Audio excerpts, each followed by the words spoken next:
The moon had no name because no one had ever considered it worth naming. A barren rock orbiting a dead star in a forgotten corner of the galaxy, Yuna had chosen it precisely for that reason. As it belonged to no one and held no strategic value, 3 ships descended through the thin atmosphere and landed in a triangle formation, each one watching the others with weapons that could crack the moon in half. General Thresh emerged from the Korvathi vessel first, his massive form covered in ceremonial armor that had been worn by his ancestors for 300,000 years. Hi, Speaker Malin followed from her crystalline ship, her light form contained in a protective shell that hummed with barely restrained energy. They stood 200 meters apart, and the hatred between them was so thick that Yuna could almost see it hanging in the air. She walked from her own small shuttle, feeling absurdly fragile between these two ancient powers. "Thank you for coming," she said, and her voice sounded thin in the near vacuum. Thresh turned his 4 eyes toward her, and his expression was unreadable beneath the scarred plates of his face. "You asked us to talk, so we will talk, but do not expect miracles." Human Melon's light pulsed with similar skepticism. "My people will never forgive me for standing this close to a Korvathi without striking. So let us make this quick." Yuna nodded and gestured toward a simple shelter she had erected at the center of the triangle. "I have prepared a space where we can sit without our guards watching every moment." "You expect us to enter an enclosed space together?" Thresh growled. "That is not talking. That is a death trap. If either of you wanted the other dead," Yuna replied calmly, "you have had 1,000,000 years of opportunities. I think you can survive an hour in a tent." Neither of them could argue with that logic, though both clearly wanted to. The shelter was sparse, containing only a table and 3 chairs sized for different bodies. Suna had placed objects on the table, items from each of their worlds that she had gathered during her time on Varantos Prime. And in the center sat a simple meal prepared from ingredients that all 3 species could safely consume. Thresh stared at the food with open suspicion. "What is this?" "On my world," Yuna said, "we share meals with those we wish to understand. Eating together is how we begin to see each other as people rather than enemies." Malon's crystalline form flickered. "The Korvathi are not people. They are monsters who have slaughtered my kind for generations, beyond counting. And the Salithians are parasites who feed on the death of stars," Thresh replied. "They destroyed our original homeworld before my species even developed writing." "Both of those things may be true," Yuna said, sitting down at the table and picking up a piece of food. "And yet, here we are. 3 beings choosing to talk instead of fight." She ate the food slowly, knowing that it might cause her discomfort later because her human digestive system was not designed for alien cuisine. Both Thresh and Malin watched her in silence. "You would poison yourself to prove a point," Thresh finally said. "I would share a meal with strangers, because that is what my grandmother taught me to do when I was a child," Yuna replied. She said that no one who has eaten at your table can ever truly be your enemy. Something shifted in Thresh's expression, and after a long moment, he lowered himself into the chair designed for his bulk. Malin hesitated longer, but eventually she too settled into her place at the table. They did not touch the food, but they were sitting together, and that alone was more than anyone had achieved in 400,000 years. "Tell me about your family," Yuna said to Thresh. The War Master blinked all 4 eyes in confusion. "What? Your family?" she repeated. "The people waiting for you to come home? Do you have children?" "Grandchildren?" Thresh was silent for so long that Yuna thought he would not answer. "I have great-grandchildren," he finally said, his voice rougher than before. "I have never met them. The war takes all my time, and I am always needed at the front." "What are their names?" he told her, and as he spoke, his voice changed in ways that surprised even him. Malin listened without interrupting. And when Thresh finished, Yuna turned to her with the same question. The high speaker spoke of her homeworld, a dying star that her people had tended for millions of years. It is failing, she admitted. We have known for centuries that it cannot be saved, but all our resources go to the war. And there is nothing left to build a new home. Thresh shifted in his seat. I did not know your star was dying. Why would you? Malin replied. We do not share our weaknesses with enemies. But you just did, Una pointed out gently. Both of them fell silent. Realizing what had happened, they had spoken to each other not as commanders of opposing forces, but as tired old beings carrying burdens too heavy for any single life to bear. The original cause of your war, Una said. I could not find it in any record. Do either of you know why your ancestors first began fighting? Thresh shook his massive head. The histories say only that the Silithians attacked without provocation. Our histories say the same with the Korvathi. Malin replied. Una reached into her bag and produced a data crystal. Placing it on the table between them, I found something buried in the oldest archives on Varantos Prime, she said. A record from before the war began. Before your species even knew each other existed. They both leaned forward as she activated the crystal. A hologram appeared, showing text in a language so ancient that the translator struggled to render it. It was a greeting, Una said. The first message ever sent between your peoples, and somewhere in the transmission, a word was mistranslated. She highlighted the word, showing how it could mean either welcome or warning, depending on the context. One word, she said softly. 1,000,000 years of death because of one word. Thresh stared at the hologram with an expression that might have been horror or grief, or something beyond. Both Malin's light dimmed until she was barely visible. 1,000,000 years. Thresh whispered, It does not have to be another 1,000,000. Una said, You could end this today, not with treaties or negotiations, but with a simple choice to stop. She looked at each of them in turn. You are both tired, she said. I can see it. The war has taken everything from you, and it will take everything from your children and their children after them. Thresh and Malin exchanged a glance, and for the first time, they saw not an enemy but a reflection of their own exhaustion. 30 days, Thresh said slowly. I can order a ceasefire for 30 days. My people will not understand, Malin replied. But I can match your order. They did not shake hands or embrace or perform any ritual of agreement. They simply looked at each other and nodded. Two ancient warriors finally setting down a burden neither of them had chosen to carry as they left the shelter. Una allowed herself a moment of quiet joy. She did not know that powerful forces were already moving against her, and that her victory would cost her everything she had. News of the ceasefire spread through the galaxy like fire through dry grass. And the reaction was not what Una had hoped on 1,000 worlds.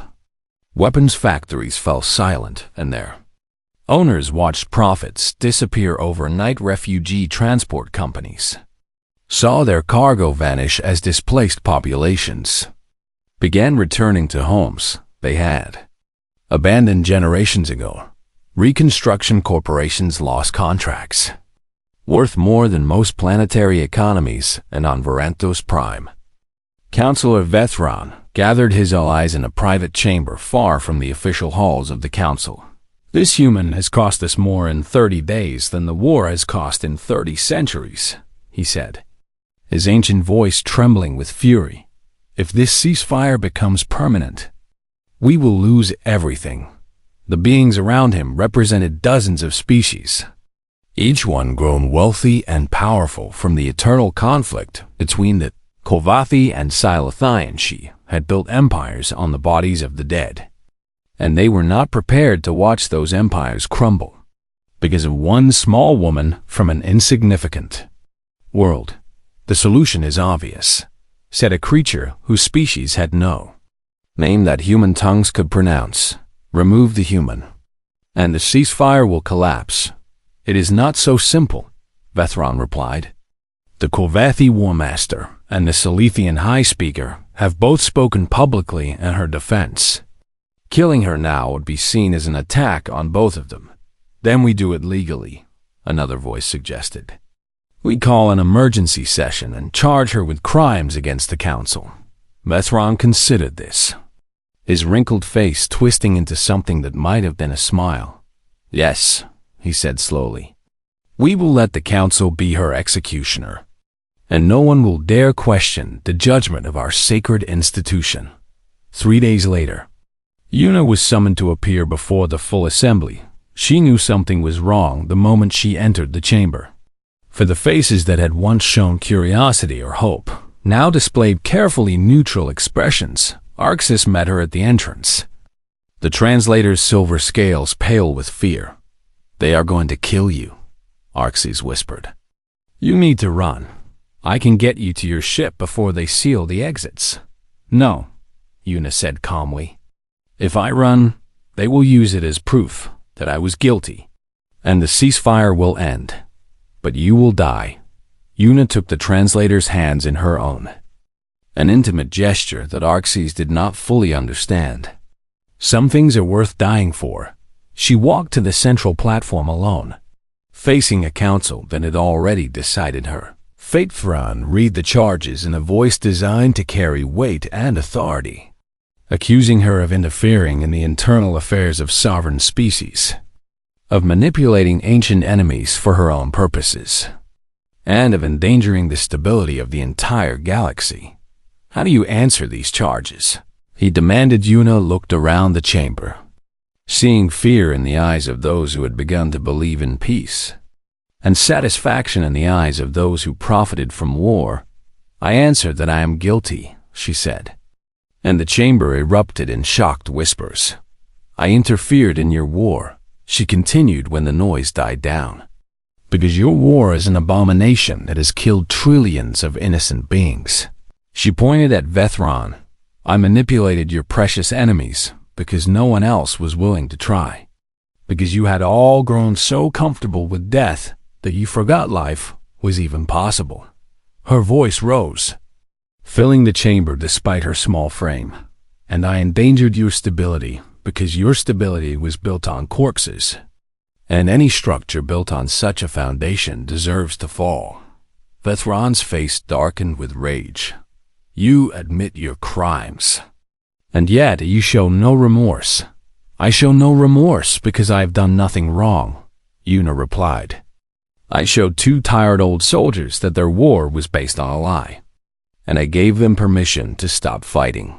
She looked directly at Vethron and spoke her next words slowly and clearly. You are not angry because I endangered stability. You are angry because I proved that stability was always a choice you refused to make because war made you rich and powerful. The chamber fell silent, and Una knew that she had spoken the truth that everyone was thinking, but no one dared. Vethron did not respond to her accusation, instead calling for an immediate vote on her execution. The motion passed with enough votes to be binding, though not by as wide a margin as the conspirators had hoped. The human ambassador Una Siong is sentenced to death, Vethron announced, for crimes against the Galactic Council and the peace of civilized space. Guards moved toward her, but Una held up one hand. I am allowed final words. That is the law even you cannot break. Vethron hesitated, then nodded reluctantly, turned to face Arxis, who stood frozen near the exit with tears streaming down her scaled face. You recorded everything, Una said, and it was not a question. Every conversation, every meeting, every word spoken in secret. You recorded it all because that is what I asked you to do. Arxis could not speak, could only nod. Then tell them, Una said, her voice carrying across the silent chamber. Tell everyone what we talked about. Tell them about the word that started the war. Tell them about the children who have never known peace. She turned back to face her executioners. You can kill me, she said, but you cannot kill what I have started, because hope is harder to destroy than any body. The weapon that ended her life was painless and quick. A beam of light that left no mark. Yuna Seong did not close her eyes. She was looking at Arxes when she died. And her final expression was not fear, but peace. The translator fled the chamber before anyone could stop her, carrying recordings that would change the galaxy forever. And somewhere on the edge of Komati space, General Thresh received word of what had happened. He said nothing for a long time, simply staring at the message on his screen. Then he opened a channel to high speaker. Malin spoke 4 words that would echo through history. The ceasefire is permanent. The galaxy held its breath and waited for humanity to respond. Every species that had ever dealt with younger races knew what would come next. The threats and demands, the fleets mobilizing for vengeance, the inevitable spiral into another war. Humanity had every right to be furious, for their first ambassador had been murdered in cold blood by the very institution that claimed to represent galactic civilization. But Haven, the humans did something no one expected. They went silent for 7 days. No human ship moved beyond their home system. No human voice spoke on any channel. No human representative appeared at any station or outpost. Silence was more terrifying than any threat could have been. On the 3rd day, Arxes began transmitting Yuna's recordings from a hidden location. Deep in uncharted space, the broadcasts reached every corner of the galaxy, carrying the truth to trillions of beings who had never questioned the war they had grown up with. They heard General Thresh speak of great-grandchildren he had never held, and High Speaker Malin describe a dying star that could not be saved because resources went to weapons instead of hope. They heard Yuna explain about the Christmas truce, about enemies who became friends for one night before returning to kill each other. And they wondered why they had never asked the same questions she asked. Most damning of all, they heard the secret recording of Vethron and his allies planning her death, calculating profits and losses as if lives were entries in a ledger. On the 5th day, General Thresh and High Speaker Malin appeared together in a broadcast that reached every world in their combined territories. "We have been fools," Thresh said, his 4 eyes tired but clear. "We have spent 1,000,000 years killing each other over a word that no one understood. Ambassador Yuna Seong gave her life to show us what we had forgotten." Malin added, "She reminded us that enemies are just strangers we have not learned to understand." Together, they announced that the ceasefire was now a permanent peace. The treaty would be named for the human who made it possible. The Seong Accord, a monument to a woman who stood barely 5 feet tall and carried no weapons but her words. On the 6th day, the Galactic Council began to collapse. Species that had tolerated Vethron and his allies for centuries suddenly found their courage, withdrawing from the institution that had become a shelter for corruption. Ron himself was arrested by his own people when evidence emerged that he had personally profited from weapons contracts for 300,000 years, skimming funds that could have fed entire worlds one by one. The war profiteers faced justice on their home planets, and the galaxy watched as structures that had seemed eternal crumbled like sandcastles before a rising tide. On the 7th day, humanity finally spoke a single message broadcast on every frequency, translated into every language, reaching every being capable of receiving it. "We do not seek vengeance," the message said. "Ambassador Yuna Seong would not have wanted that. And we will not dishonor her memory by becoming what she stood against. We seek only what she sought. A galaxy where no child grows up knowing only war, where enemies can become friends over a shared meal, where the simple act of asking questions is not punished with death. We will build that galaxy with anyone willing to help, and we will never forget the woman who showed us it was possible." 3 years later, Arxes stood on Earth for the first time, the translator's silver scales catching the light of a yellow sun that seemed impossibly warm after a lifetime in the cold corridors of Baranthos. Prime Memorial was being built in the city where Yuna had been born. a simple structure of stone and light that rose from a garden filled with flowers from 100 worlds. Humans and aliens worked side by side on the construction.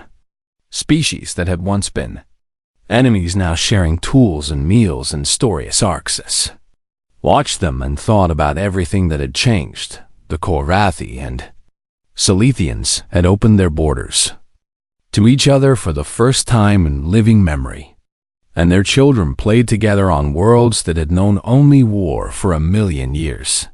The dying Silithian star had received aid from a dozen species, including the Korvathi, and a new home was being prepared for those who would need to leave when the light finally faded and humanity. The young species that had stumbled onto the galactic stage with nothing but soft bodies and stubborn hearts had become something no one had expected. They had become the conscience of the galaxy. The ones who asked the questions no one else would ask. A small child ran past Arxes, chasing a ball that rolled toward the memorial garden. She had the dark hair and warm eyes of her Korean ancestors, and she reminded Arxes so much of Yuna that the translator had to look away. An elderly woman approached, one who had known Yuna as a child, who had watched her grow into the woman who would change everything. She would have hated all this attention, the woman said, gesturing at the memorial. Yuna always said that one person could not change the world, that it took everyone working together. She was wrong about that, Arxes replied. One person can change everything. But she was right that it takes everyone to keep the change going. The woman smiled and placed a flower at the base of the memorial. Arxes did the same, using a bloom from her own world, a flower that only grew in the light of dying stars. Together they stood in silence, honoring a woman who had shown the galaxy that peace was always possible. Somewhere in the garden, the child laughed as she caught her ball, and Arxes finally understood what Yuna had meant when she said her last words. Hope was harder to destroy than anybody, because hope lived on in every being who chose to believe in something better. The war was over, and the galaxy was finally learning to talk instead of fight, all because one small human had asked a simple question: why do you continue fighting when no one remembers why it started? The answer, it turned out, was that no one had ever given them permission to stop until Yuna did. The Grand Assembly Hall fell silent as Yuna Sion walked to the central platform, her footsteps echoing in a chamber designed to make visitors feel small and insignificant. She wore no armor, carried no weapons, and possessed none of the natural advantages that other species took for granted.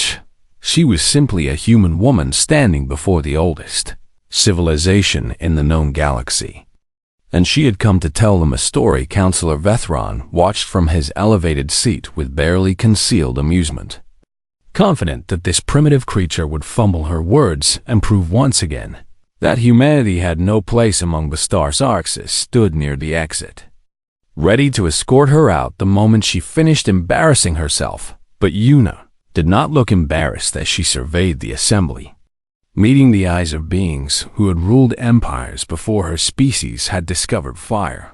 She looked calm, and that calmness unnerved more than a few of the ancient delegates. I am not here to lecture you, she began, a voice amplified by the chamber's technology to reach every corner of the vast space. I am not wise enough for that, and I have not lived long enough to claim any special knowledge. A ripple of surprise passed through the assembly, for they had expected arrogance from this young species. I am here to tell you about my world, Yuna continued, and about a war that nearly destroyed us. She took a breath and began to speak of Earth, of the great conflicts that had shaped human history.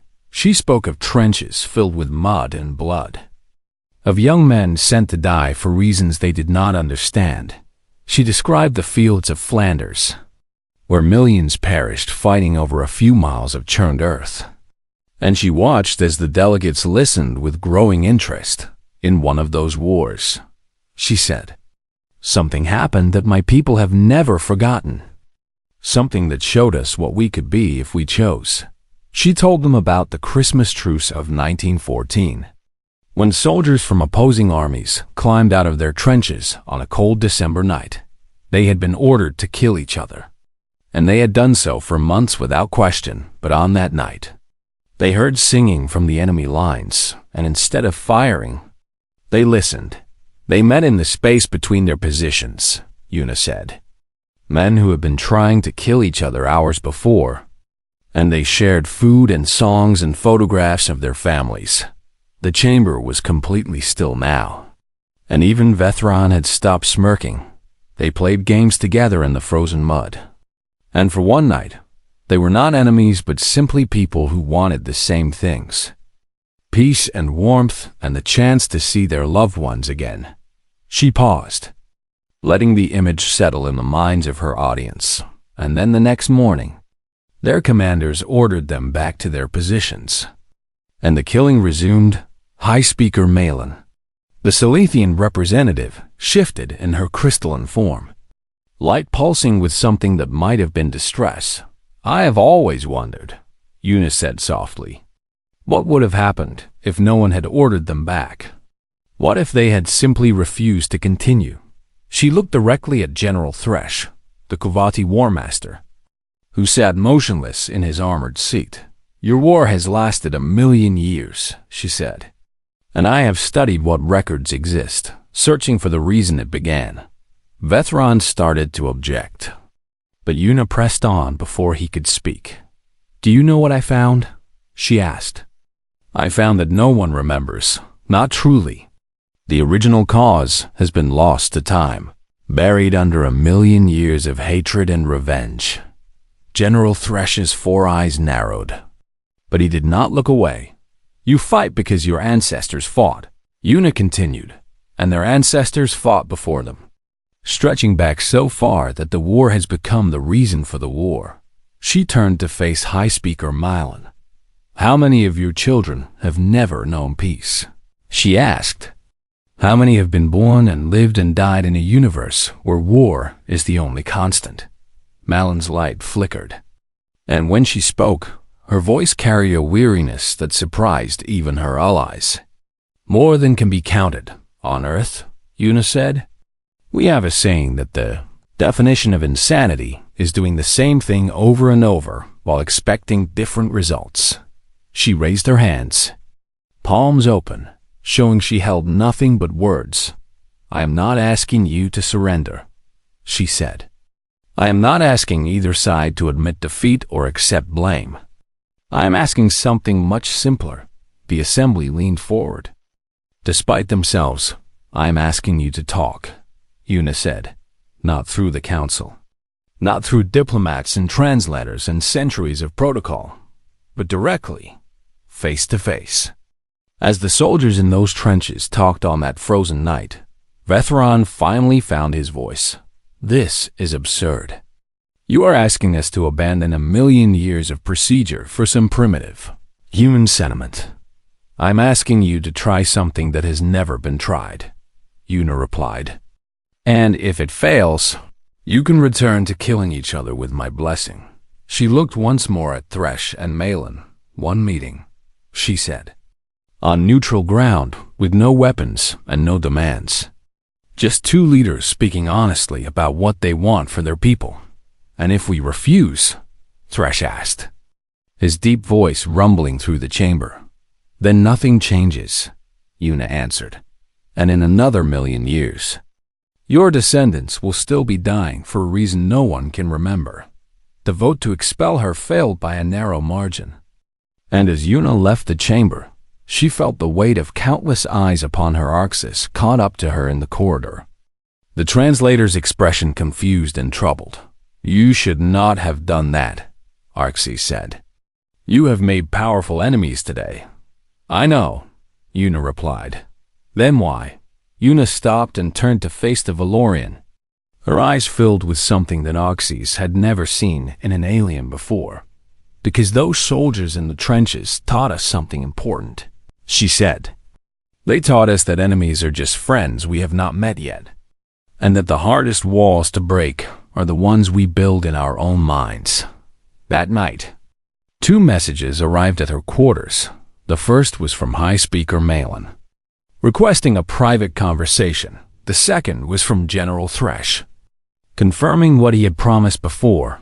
"I will meet with the Solithian," it read, "but only if you are there to remind us why we are trying." Yuna read both messages 3 times before allowing herself to hope, for the first time in a million years. The two sides would sit across from each other without weapons drawn. She did not know if it would work, but she knew that she had to try, because that was what humans did when faced with the impossible. They tried anyway.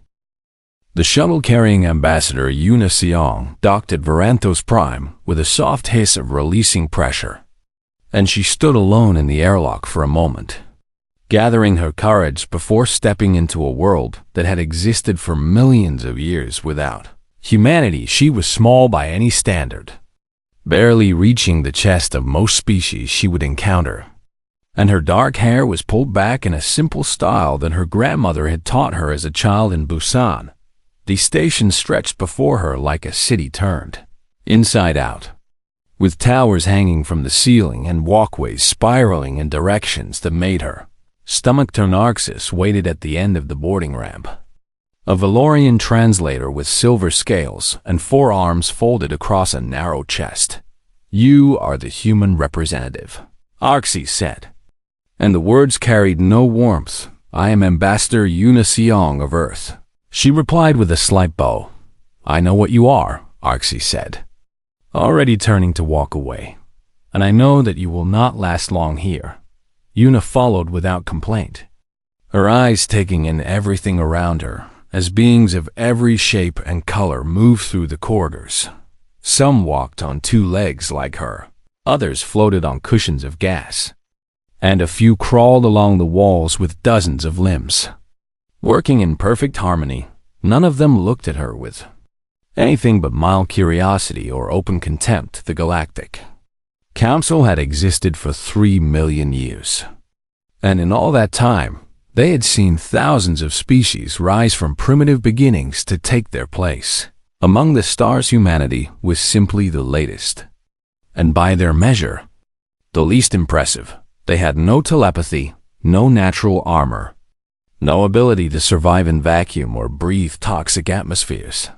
They were soft and fragile and short-lived, and the Council had granted them observer status only because refusing would have required more effort than accepting. Arxis led her through a maze of corridors until they reached the Grand Assembly Hall, a chamber so vast that clouds formed near the ceiling and rain sometimes fell on the delegates below. 847 species held seats in this room, arranged in a spiral that rose toward a central platform where the senior counselors presided today. The chamber buzzed with tension that Yuna could feel even without understanding its source. "What is happening?" she asked Arxis quietly.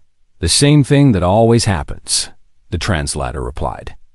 "The Kovathi and Silithians are arguing about their war."